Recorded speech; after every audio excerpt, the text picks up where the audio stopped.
Hi, my name is Juana Gallegos, and I will be talking about Chapter 3, Teaching Students with Higher Incidence Disabilities. In this chapter, the findings and significance that I found were that there are different types of disorders that may affect a child's learning abilities.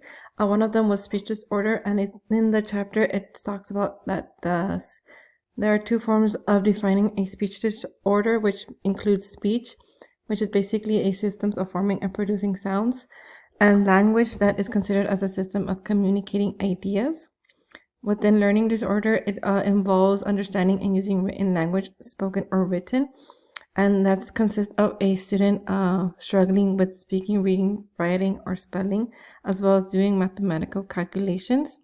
Usually within this disorder, it consists of having a brain injury or a brain dysfunction known as dyslexia and a development of aphasia. And then the third one that I learned was intellectual disabilities. That includes a disability characterized within significant limitations with both intellectual functioning and adaptive behavior that consists of expressing and socializing as well. Within my experiences of work, I work as an instructional assistant in a school district, and I have seen the importance that it affects the students' disability within their social behavior and how they understand and comprehend the lectures. So it's important to understand the students if they have a type of disability, and also how that affects their behavior.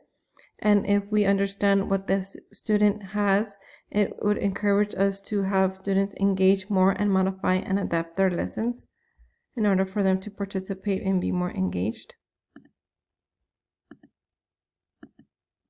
And how will I use and why is it important? So basically, within understanding each disorder is by adapting physical environments to have, in this case, would be advised to have a student be placed in front of the classroom or in an area where the student is able to listen better and engage more. It is important to also adapt materials with using alternative communications within technology. And there's another example, if the student is nonverbal, to use what's called a pictorial exchange communication system, which I will show you right now. It would look something like this, and they would use basically their iPads to communicate, and that would be another adaptation. Another one would be to adapt lesson plans, and that would consist of engaging them within their social emotional behaviors, and this would be seen as engaging them within their communication and providing more group work for them to engage and communicate with their other peers. Another one, and gain that practice.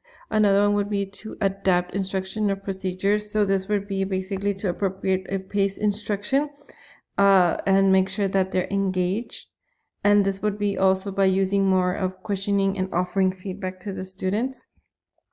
And also allow them more time to respond and have them have more time to comprehend and then form their ideas and then allow them to respond.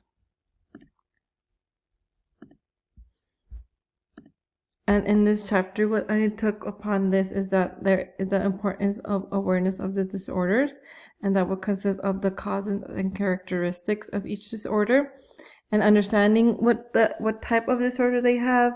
They would also have the importance of providing each strategy and also to allow them to fully practice and engage more communication at their pace, and providing more opportunities for them to engage within their other classmates is also an important strategy that I learned. So overall, this is the main points, and thank you so much for listening.